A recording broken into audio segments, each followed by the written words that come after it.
Hey, what's up guys? Hope y'all are well. I'm just gonna check the volume and everything real quick.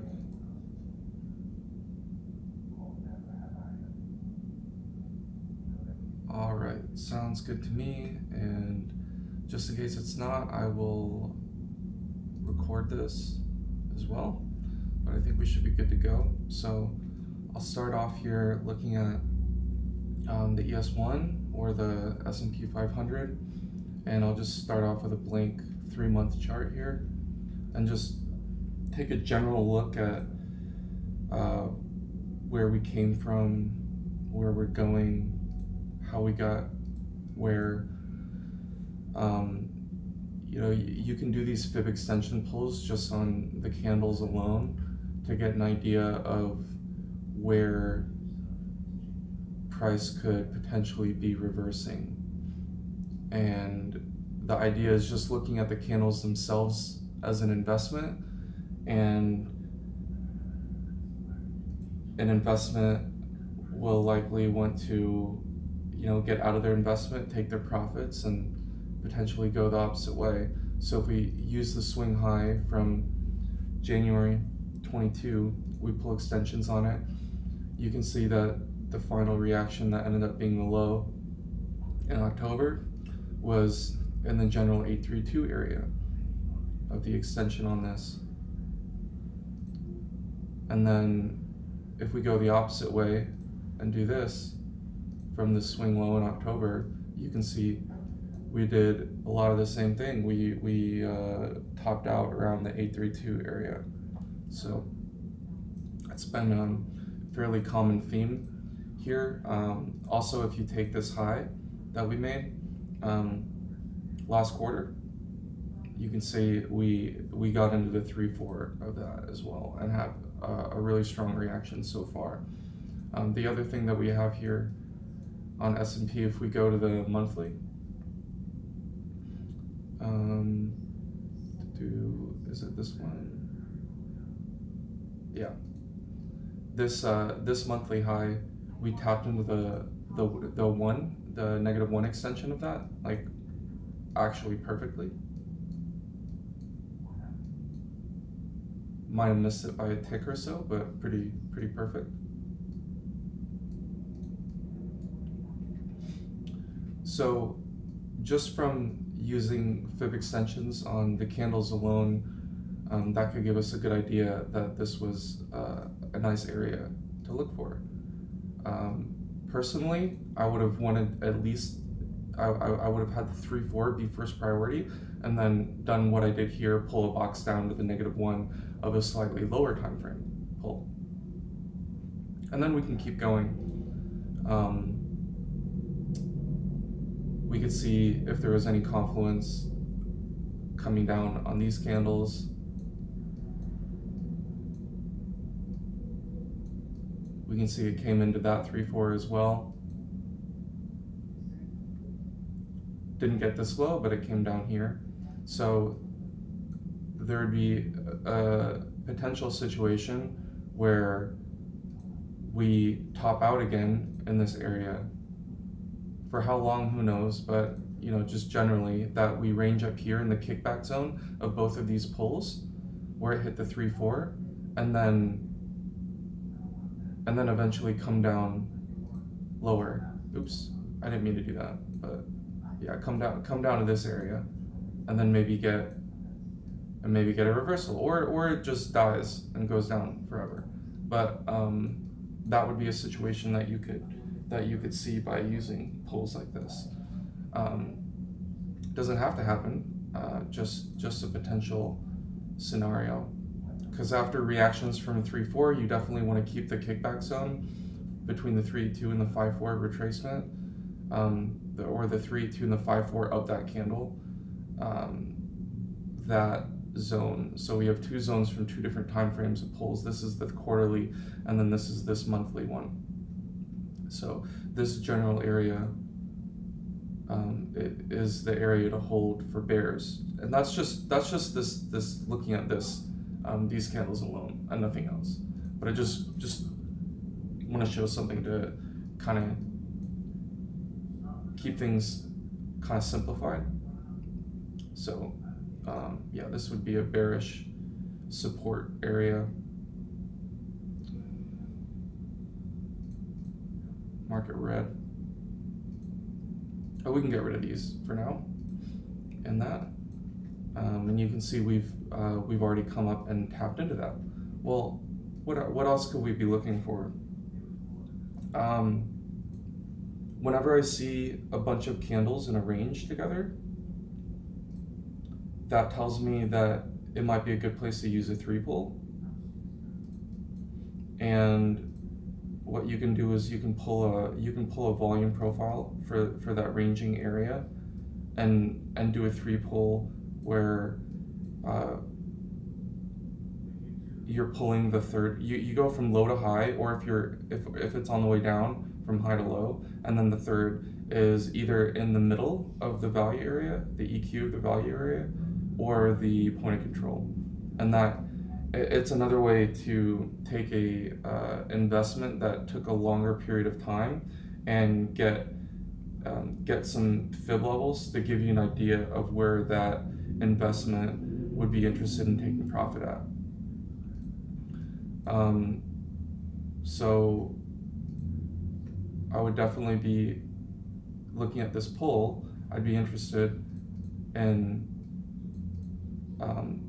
all of this area that this investment would like to would probably be interested in taking profit at. We didn't hit that area yet on this move up. We didn't hit it, so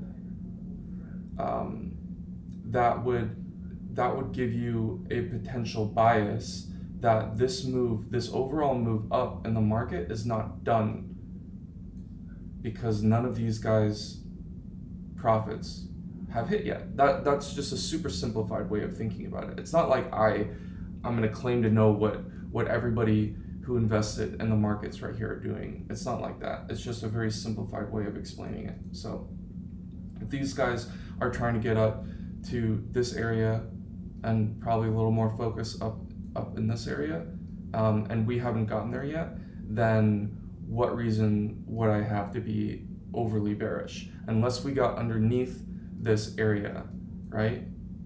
So this whole range area, if we were to get underneath it, and then it would be a backtest as resistance type of thing for lower. But until we're as long as we're testing as support, which we essentially did here, and rising from it, then there's no reason for the overall bias to be too bearish yet.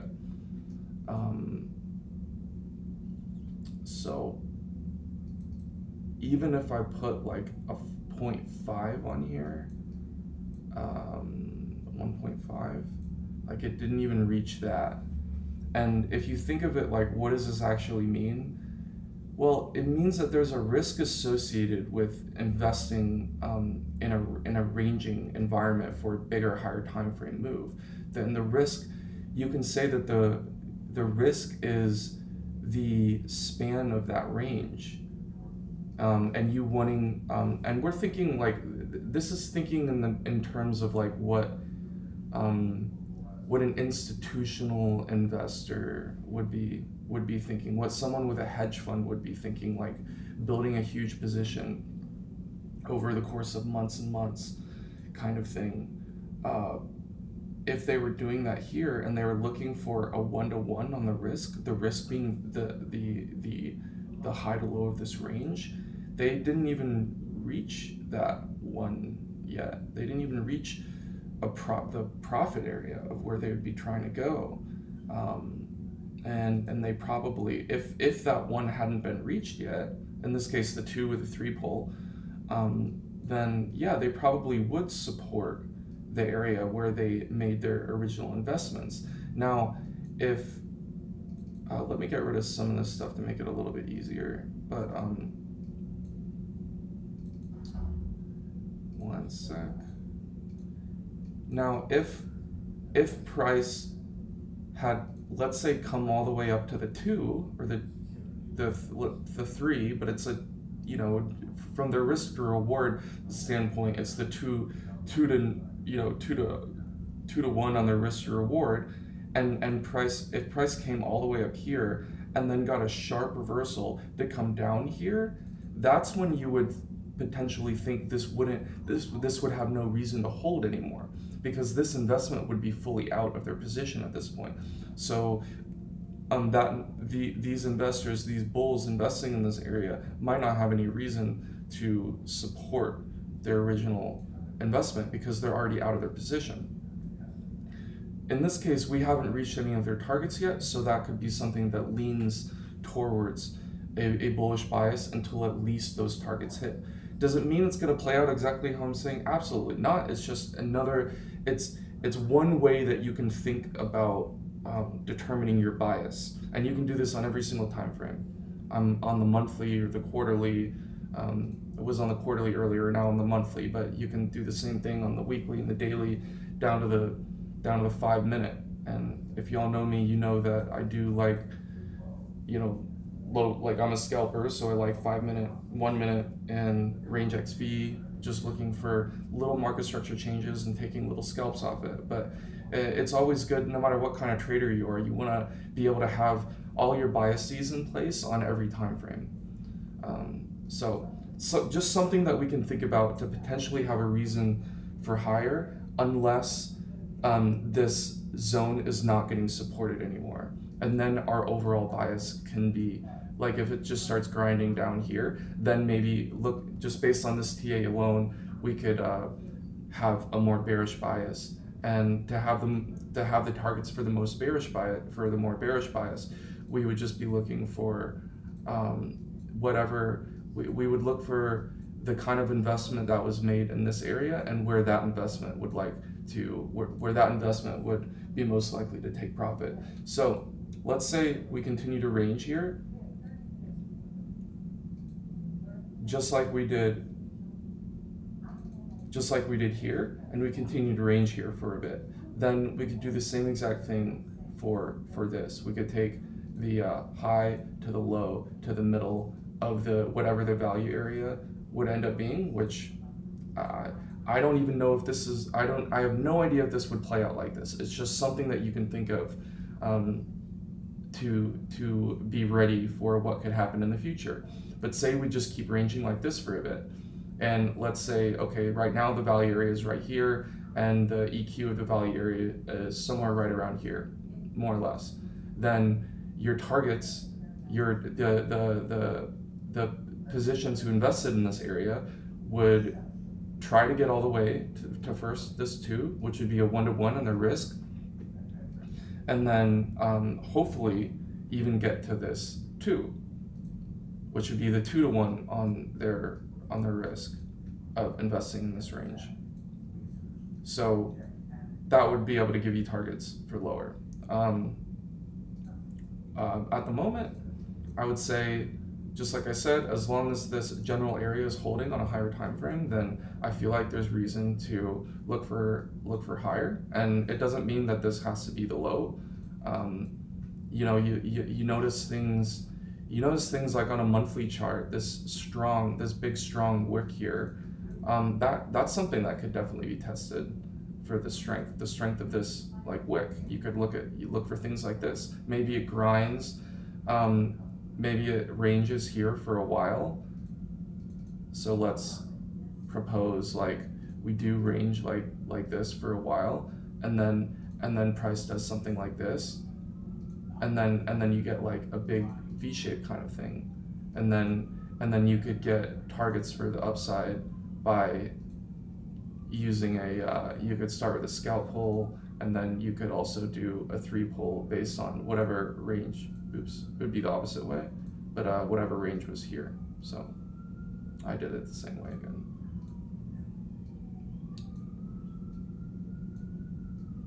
Something like this.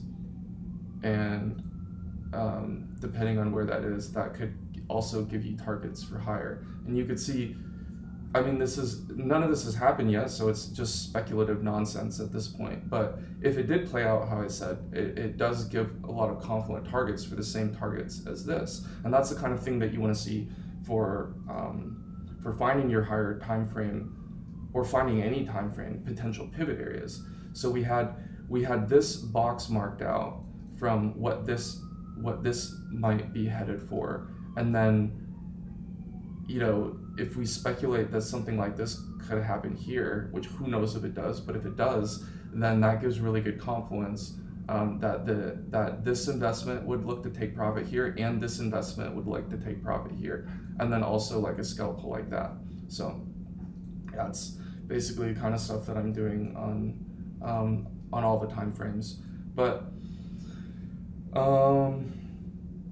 yeah, so let's go to a weekly.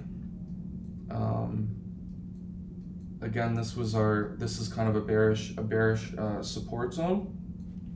Even if we have a potential bias of looking for more, the bearish will try to support this zone. And if we start closing candles above this zone, then overall bias would be more bullish. And that doesn't mean that it can't retrace, but if we start closing candles above this zone, then some kind of retrace like that, and I would look to be more bullish, and I would look to look for good areas to buy dips on, etc. So so we can do the same kind of thing on a weekly. We have this weekly candle here, just pulling the extension fibs here, and you can see we almost tapped into the 706, not quite yet. Let's go to a daily. This would definitely be, you know, like always, it will try to get to the 1. Right now, it's seeing some kind of resistance in this general golden pocket area. I'm gonna hide this for now.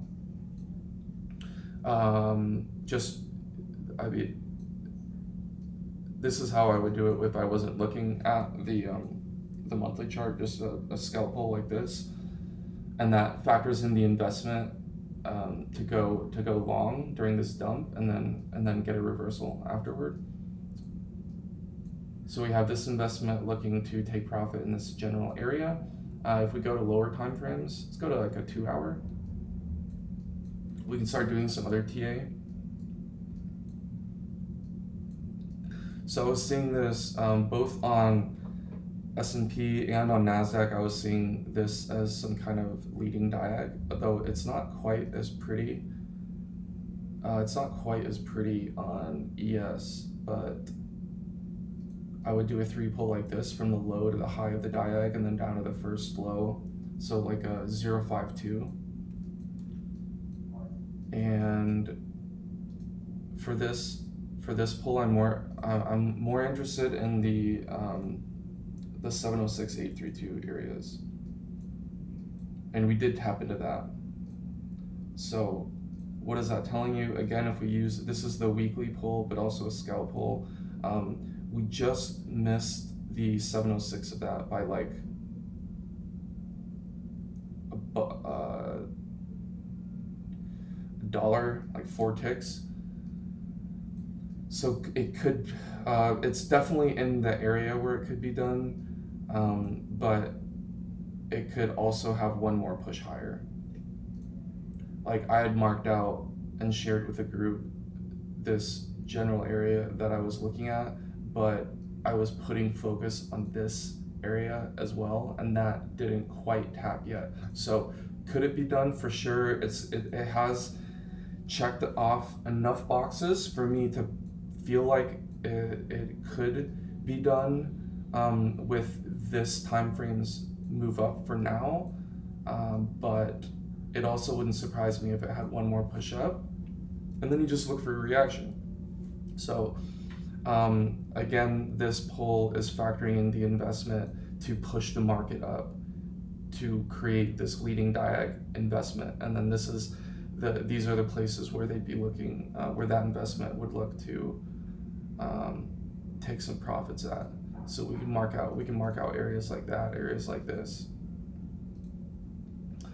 What else could we be looking at here? Well, if this was a 1,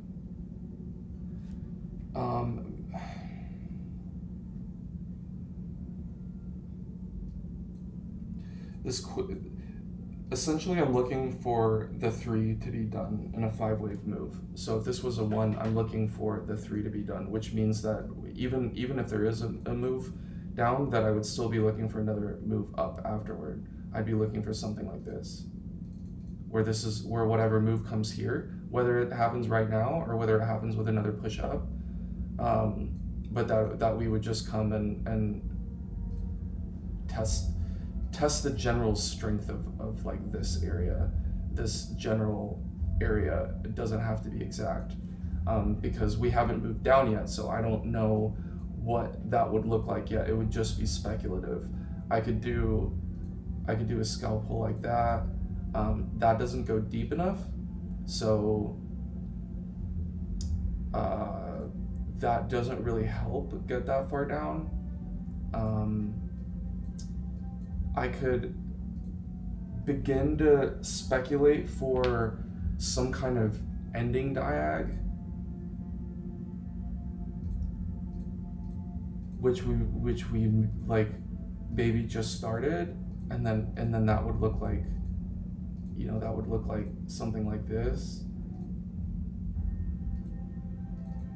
And then if that happened, then that would give me a bigger investment to use a pull to figure out where I think it could go, depending on what it does.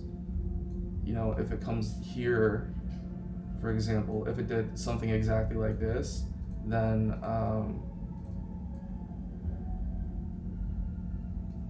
it comes a little down. It just depends on how it would happen, but we can just kind of like speculate a little bit, because price isn't giving me what I need to get pulls that come this low. So that can give me a sort of idea that maybe it's not done yet, and maybe it ends up doing something like this, right? Because this is kind of something that would get me a bit of a deeper pullback, to buy for another leg up here, if it wants to do that. Not that it has to. But let's look at something else now that I remember. One more thing for S&P 500 here. If we can draw a harmonic here, which got up to this 886, which some people would call a shark. 114 would be a good level here, and then 886 is a good level here.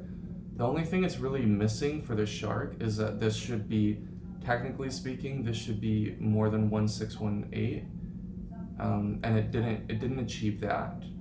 Where it does achieve that is up here, and that would be where this is above 1618, and this is the 114, which is another target, and that also goes to the same zone here.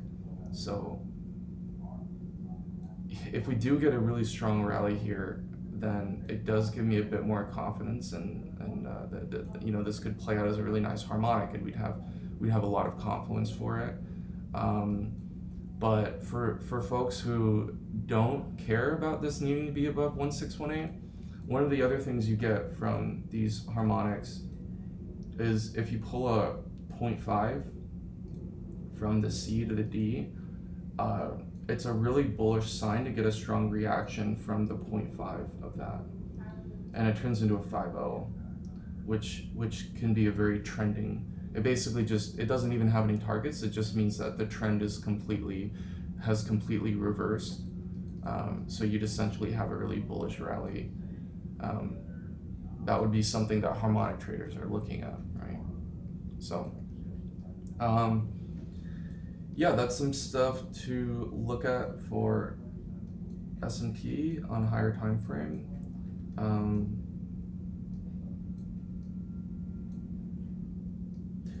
On a lower time frame here, there's just nothing like CVD, which I can't show on TradingView, or like I just don't like it compared to a task, but I have to close my task because it makes the stream lag too much. But yeah, the CVD's getting pretty bearish looking up here, so maybe it is forming some kind of diagonal, and that's just going to take some time to play out. Would have felt a little better about the potential of dropping if this hit, but even if that did, like I said, there's no pull. I don't like any pulls here that get me to targets that are that low. I'd rather come down here. Not that I have to get what I want, but I suppose we could just come down here. Like if we just impulse down right now, then this -1 could be really juicy. You know, it would take the lows of here, barely. So, you know, you could see something where we just come down here and then get a nice move up. So, yeah, that's what I would be looking at the moment. And then besides that, I have these other levels that I marked up here. Take a look at NQ. It's much of the same on Nasdaq. So we have the same pull that I did on ES1, and then this leading diag is a lot more clear here, so I do like that more. And if I hide this for a second, you can see we got into the 3236 of that. So that's definitely a place that I'm happy with, having a reaction, because that would be this investment's final stop, right? This investment's final stop, and the 2832 area did give a reaction, but it wasn't a very strong reaction. So because this wasn't a very strong reaction, it was just a pit stop. I don't see that as this move being done. I see this as that this was just like a 4 of, and then we got some kind of like 5 here.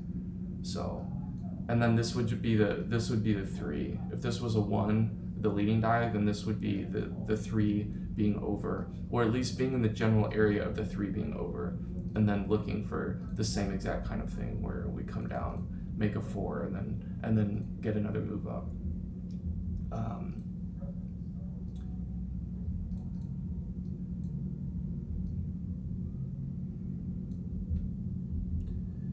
So far, if we're just looking at the scalp pull,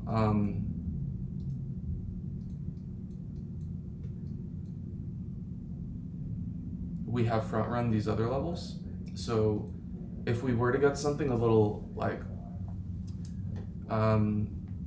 something that is different than what I've been talking about, something where we just get a huge move down, and then this just becomes something where it's probably more like some kind of bigger corrective move instead of a more obvious impulsive move up, and then I would just be looking at being interested in getting into this kickback area and then longing that up to get up here.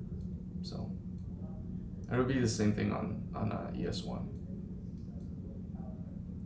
I have this. You see, I have this range here. I was just because you could also do that same low to high to middle of the value area thing that I talked about, and you can see doing it that way, we're into that 2832 area.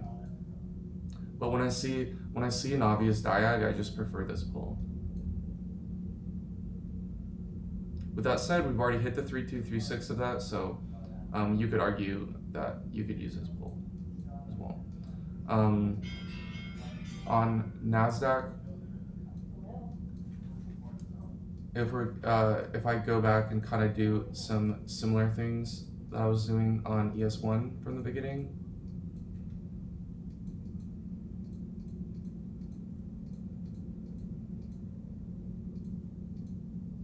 and I'm just pulling fibs from the high, we got into the -1 of the swing high in the monthly really nicely. We did not do the same thing that we did on ES with the quarterly, however. so we didn't tap into the quarterly. So we might still have work to do to go a little lower with Nasdaq, but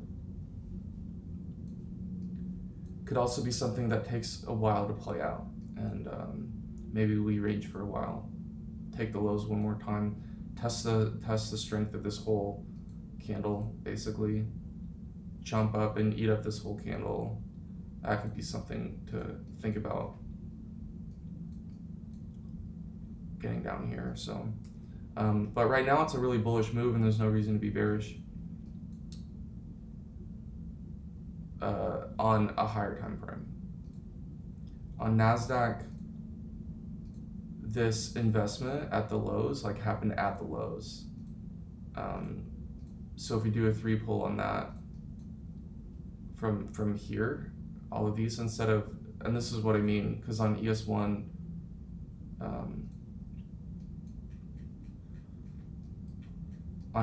it happened after move up and then there was ranging.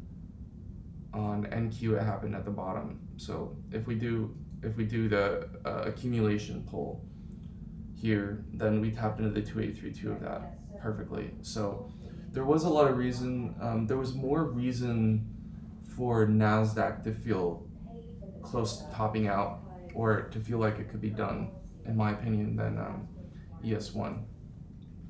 This was really nice to see.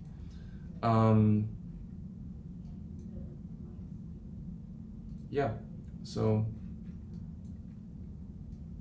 again, looking for 3 to be like a 1-2 and then a 3 to be put in relatively soon if it hasn't already happened, and then a pullback and then some kind of 5. That would be my bias until something changes. But if we do get some kind of sharp move, I would also not necessarily be afraid of buying into that either, because this was a diag, and it could still turn into a big move, even if this whole thing ends up being corrective and not the overall thing is not impulsive. That's totally fine. So yeah, there's a lot of other stuff I can cover, but I'm already going crazy with my time here, so let's move over to Bitcoin. So as y'all probably know, the Coinbase and the derivatives charts are totally different. It is what it is. I'll just start this on Coinbase. So we have this potential ending diag kind of here. You can do a very similar pull that you do as the leading diag to get targets for that. In this case, this one, which the low was not taken on Coinbase, so it's still valid for me to use this pull.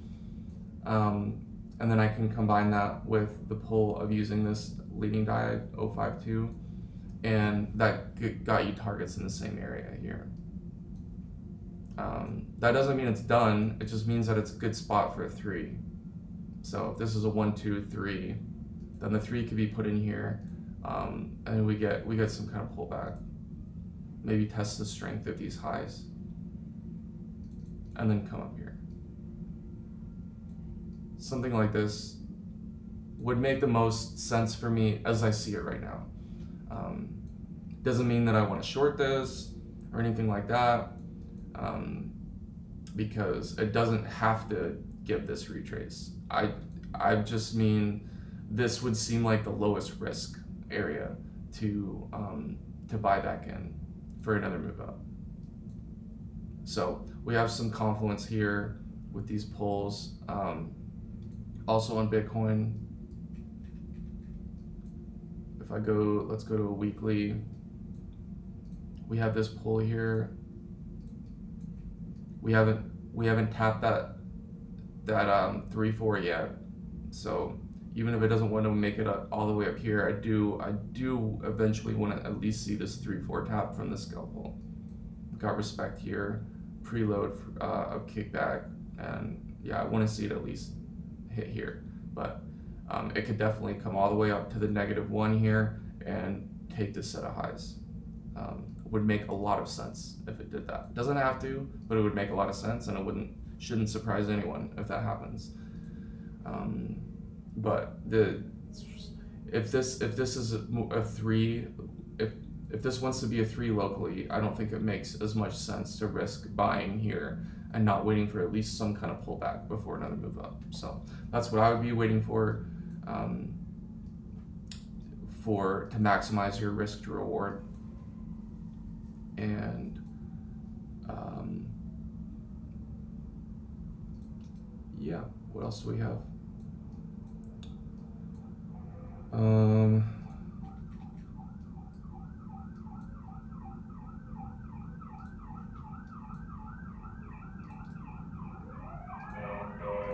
If we do a 3-month here, if we do sorry, there's some sirens. I live downtown, so there's always sirens.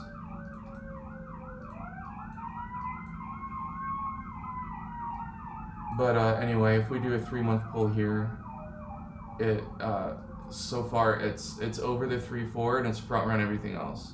So overall, seeing something like this, like that's really strange to me. I don't think that it would be done yet with a front run of all these fib levels. So yeah, I think we still have some higher to go, and but I would be looking for a better pullback rather than buying the top of what could potentially be a 3 here. Yeah, and then besides that, if we if we do get that impulse move up, then all of these levels are going to be really important to me. If we just blow past the 3-4, all these levels are going to be important to me. So what I'll be looking is just a low time frame setup for each one of these fib levels, because this would be my highest time frame level, and then I would want to combine that with medium time frame and lower time frame levels. Another thing we can talk about, this whole area was really a really nice accumulation built here, and that could go up or down. But since we are on the way up right now, I will pull it this way for now. I will pull it up for now. If this was just a PO3 kind of thing, when we just dump right here and then backtest it or whatever, if we do something like this, then I will just reverse this and look at that, perfect, and look for these targets. But until that happens, it doesn't make so much sense for me to be pulling it the other way. Just know that it can go either way.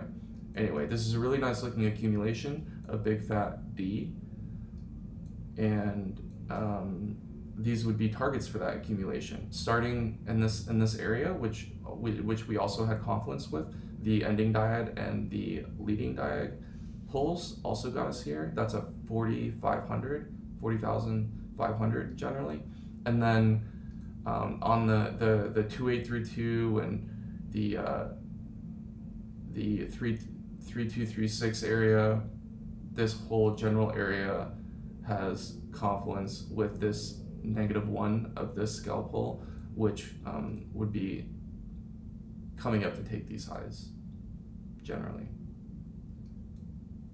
or basically. So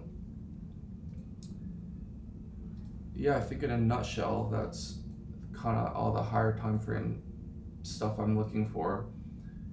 Again, it's one of those things that you might have had reason to feel bearish. Maybe your whole plan was, like, say your whole plan was the Bitcoin's gonna take this set of highs, and then I'm gonna go like all in short, because this was the goal.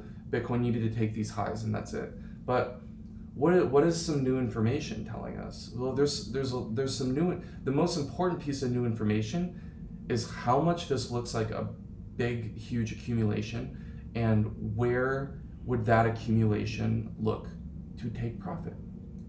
Not here, probably not here, in my opinion. Unless it changes and it just drops straight through, like I showed with these arrows here. But if it keeps holding, if this area keeps holding as support,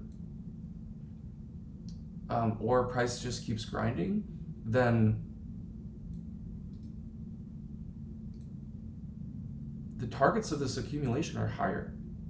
We're not even close to them yet. The targets are higher. So just like, you just have to think when you see certain information that's like, well, if there are a lot of folks who accumulated in here and we're not even close to the targets where to get to their 1-to-1 of their risk to reward, the 1-to-1 or the 2-to-1, then why would price just reverse? That's just something you can think about, to develop your bias. And then if something changes, then you can reverse your bias. That's totally fine. Still doesn't mean you long the top up here, but it's just something you add to everything else as you're thinking about your weekly bias, your daily bias, and all that. There was money invested in here. The 1-to-1 of their risk to reward has not been hit yet. So bias for me will be for at least that 1-to-1 of their risk to reward to hit, which happens to have some confluence. I mean, we could pull this up. There's some confluence with the 618 of the scalp hole. So something like that.